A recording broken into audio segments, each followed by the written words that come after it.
महाराष्ट्र नवनिर्माण सेना विद्यार्थी सेनेचे शहराध्यक्ष बाळासाहेब सरवदे यांच्या खून प्रकरणातील आरोपी भारतीय जनता पार्टीचे विद्यमान उमेदवार शालन शिंदे यांची पोलीस कस्टडी आज संपत असल्याने त्यांना परत 2 दिवसांची वाढीव पोलीस कस्टडी मिळावी अशी मागणी करणारा रिमांड पोलिसांकडून आज न्यायालयासमोर आलेला होता।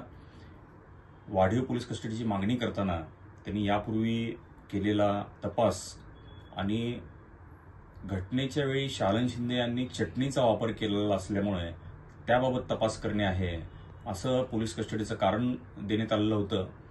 परंतु आम्ही न्यायालयाच्या असं निदर्शनास आणून दिलं, रिमांड यादीमध्ये फॉरेन्सिक वाल्यांनी घटनास्थळावर ताबडतोब जे काही नमुने गोळा केलेत त्या नमुन्यांमध्ये चटणीचा कुठेही उल्लेख दिसून येत नाही।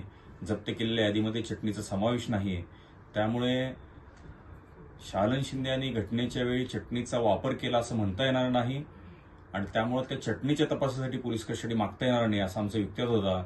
तो ग्राह्य धरून न्यायालयाने पोलिसांची 2 दिवस पोलीस कस्टडी वाढवून मिळण्याची जी काही मागणी होती ती फेटाळली व शालन शिंदे यांची न्यायालयीन कोठडीत रवानगी केलेली आहे।